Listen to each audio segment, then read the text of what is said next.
Dy anije. 4. 4 anije. 4 anije. 2 destroyer dhe 2 kryqëzor. Tani, cili është ndryshimi destroyer me kryqëzor? Destroyeri është një anije shoqërimi e lehtë, kurse kryqëzori është anije me fuqi të plot zjarri në të gjitha dimensionet e saj. Të 4 këto u futën ujë ato? Të 4 dhe ishin në formacion kolon. Që do thot? Një. Është nga Korfuzi, erdhën deri përpara Sarandës, se kështu kalon te Rukalimi. Të lutem, foton e Sarandës. Ku? Është një skem që kanë. Kjo është foto e Sarandës. Me foto mund. Këtu nuk kanë hyrë. Nuk kanë hyrë këtu. Jo, kanë qëndruar diku në krahun e majt. Në krahun. Atëre, foto tjetër se e kemi sipas Sarandës. Po. Kopertinë e librit. Ja këtu. Ja, ky është kanali i pastrimit. Mund të çosh. Ky është kanali që pastroi. Që thatë juve, i pas. Po, dhe ky kanal vente deri në Trieste. Kalon kapte çdo port. Sa i gjerë ishte? 1 milje. 1 milje, 1 milje. Dhe ky kanal vinte nga zakonisht një shkollon kalonin aty. Jo, kalon njëri, po kur kaloni gjithmonë kaloni ngjitja e lartë bëjnë në krahun e djathtë dhe zbritja bëjnë në krahun e majt. Por të gjitha anije nuk kalonte asnjë anije këtu. Të gjitha kalonin vetëm në këtë kanal. Atë çfarë ndodhi? Ku kaluan? Përsëri këtu në 22 tetor. Po mirë, aty janë ujëra tona? Po pra, janë ujëra tona, do ta shikojmë. Kemi 2 kanale Korfuzi. Jo, një sekond. Këtu jemi në gjuhën e Sarandës brenda. Tani ti thej që nga 15 maj nuk ishin kaluar. Jo, dhe Shqipëria kishte pezulluar të drejtën e kalimit paqësor, që do të thotë që ato nuk mund të kalonin më, sepse kishte urdhër ekzekutiv të shtetit shqiptar. Tani ato në 22 tetor kaluan. Se ishte demonstrim force? Jo, vetëm kaluan, po kishin nxjerrë dhe urdhër operacional për kalimin dhe një njeri me kamerë vazhdonte dhe filmonte se ata e dinin që do ndodhte diçka. Prandaj kemi atë foton e? Pikërisht. E dinin që? E dinin që do ndodhte, sepse është shkruar në urdhrin operacional. E dinin që do ndodhte, pritani. Po, sepse u goditën datën 15 dhe ata prisnin këtë goditeshin me artilleri në datën 22. E mirë, po jo nga minat. Nuk dini gjë ata që ishte minuar. Po pra, ata mendonin që do na qellojnë me armë. Po, dhe urdhri operacional thoshte, në rast se goditemi nga toka, nga Saranda, të kthehet, më thënë, zjarri të kthehet, por keni kujdes objektivat civil. Çfarë ndodhi? Atëherë anijet kaluan, erdhën këtu që është afërsisht tek kjo kanali Çukës.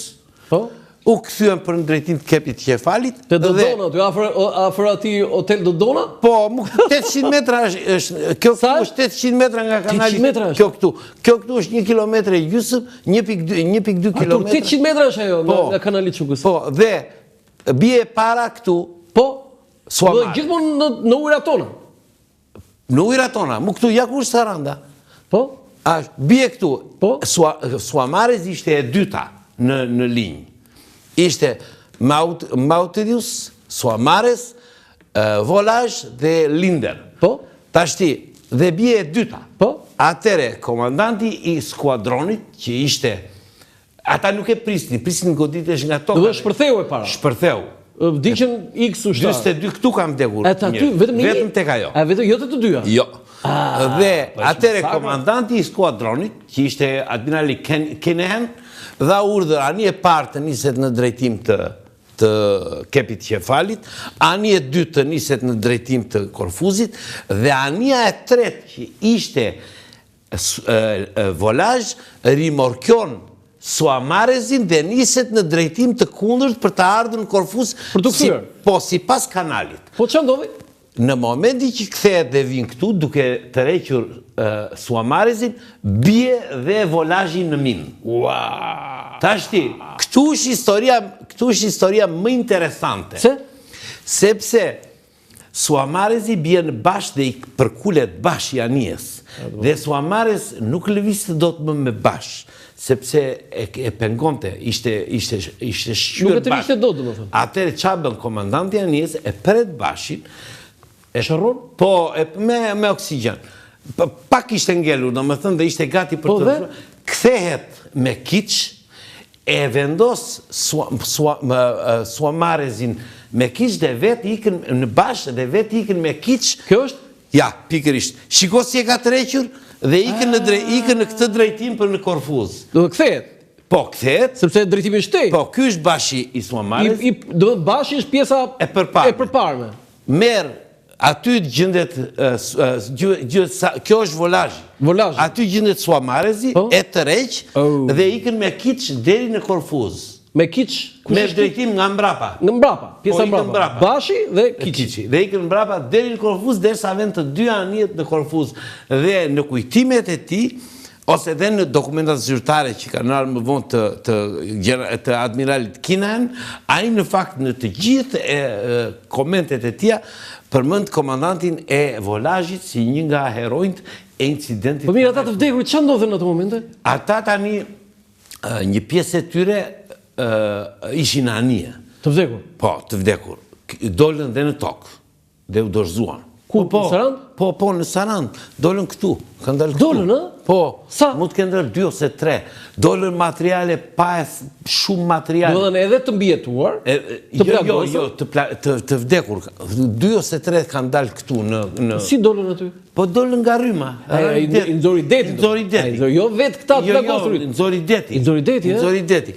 Këtu në Sarand, kapiteni portit, që në atë kohë ishte Kel Nonaj, një oficeri ish marinës mbretërore, i diplomuar në 29-ën oficer, dërgon një lanç për t'i dhënë ndihmë, këta nuk pranojnë, gjithsesi ditën tjetër. E dërgoi një mjet lundrim. I dërgoi një mjet të vogël për të kërkuar ndihmë, nuk pranuan ndihmë. Nuk pranuan? Dhe ditën tjetër, dhe mbasi për një javë rresht, është bërë kontrolli të gjithë zonës dhe çdo material që gjendej merrej, grumbulloi dhe vendosej në fund. Autoritetet tona u treguan korrekte me këta, për shembull, të vdekurit, me këta...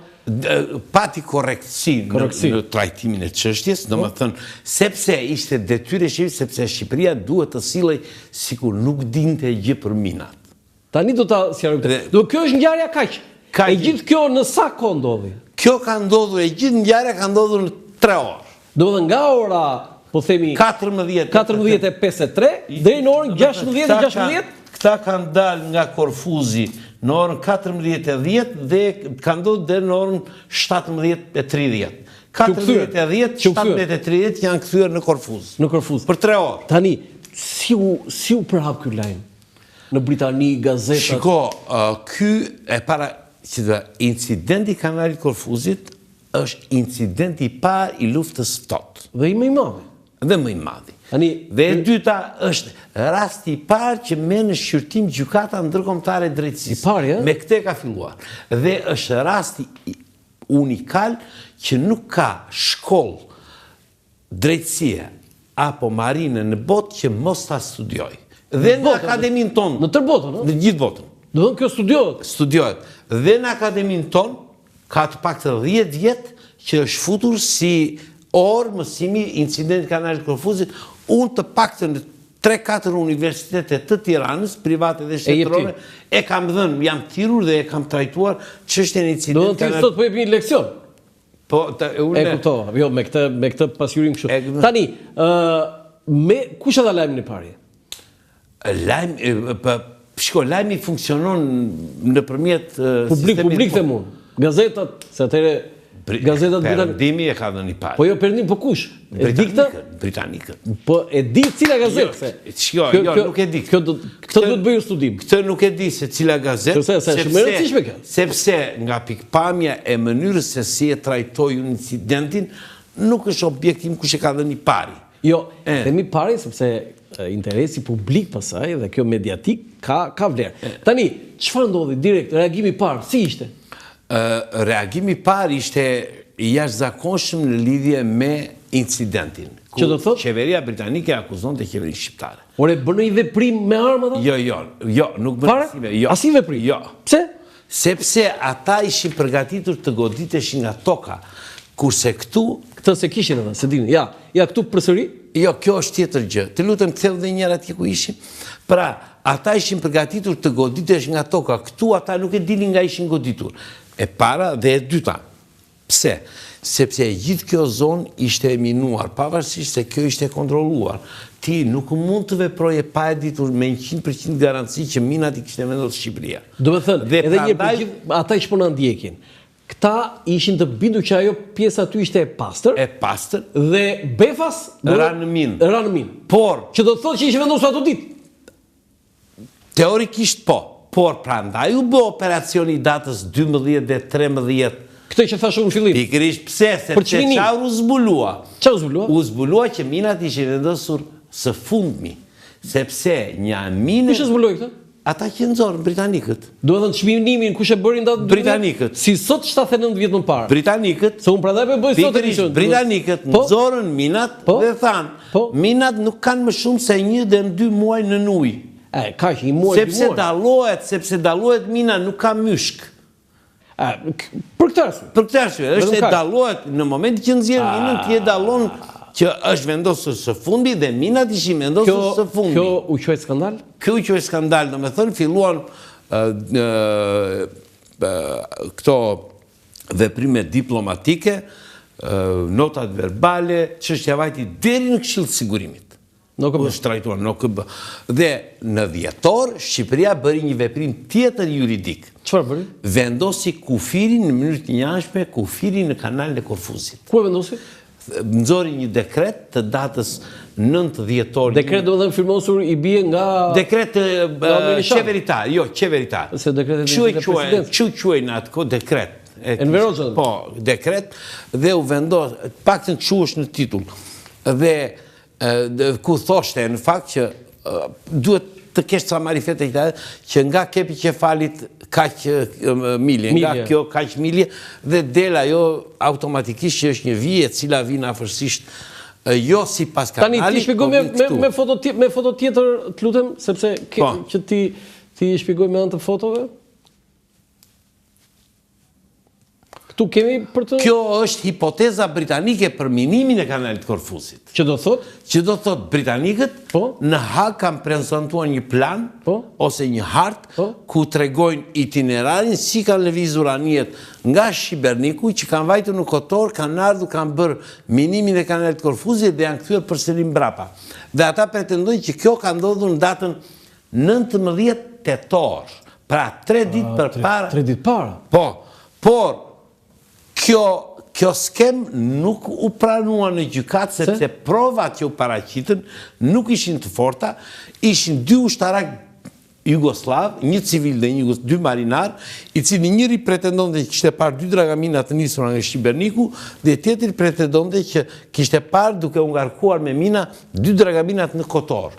Po, Shqiberniku sot është e Kroacisë? Po. Dhe Kotori është e Malizzi? Është i Malizzi. Dhe kjo skem nuk kishte prova. I Malizzi. A ishte i Shqipërisë në fakt, po hajtë në e kanë marrë. Dhe të dy Jugoslavët u paraqitën në gjykat, por provat që ata paraqitën nuk ishin bindse dhe kjo skem nuk u pranua. Ra. Shqipëria u dënua jo me... Jo, pritani, pa filluar gjyqi. Pa filluar gjyqi, kush e kërkoi që të shkonte në gjyq këtë çështje? Këtu është thelbi. Shqipëria nuk e kishte detyrim të vente në gjykat ndërkombëtare se nuk ishte antare e OKB-s. Si ishte bërë antare? Jo. Ne në dhjetor kishim bërë kërkesën ose në tetor kishim bërë kërkesën, tetor 26 kishim bërë kërkesën për të bërë antare të OKB-s.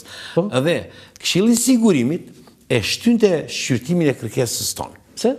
E pengonte Britania. Kishte ndodhur dhe incidenti, edhe e pengonte Britania. Dhe kur ka vajtur Lisni Kapua, në datën 17 janar 1947, në Këshillin e Sigurimit, që ka mbajtur një fjalim, mbasi ka trajtuar çështja, sepse u trajtua çështja incident kanalit Korfuzit, mbasi trajtoi që Shqipëria me Greqinë ishte në gjendje lufte, kishte incidente kufitare, bëri një pyetje.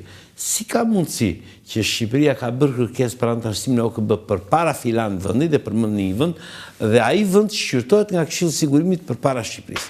Dhe Shqipëria e kuptoi, ose qeveria shqiptare e kuptoi që Britania do ta pengonte antarësimin e Shqipërisë në OKB. Jo se e miraton Këshilli i Sigurimit, po kalon në procedurën e Këshillit të Sigurimit. Po nuk dha vizën Këshillit të Sigurimit, nuk vete në asamble që ti të bësh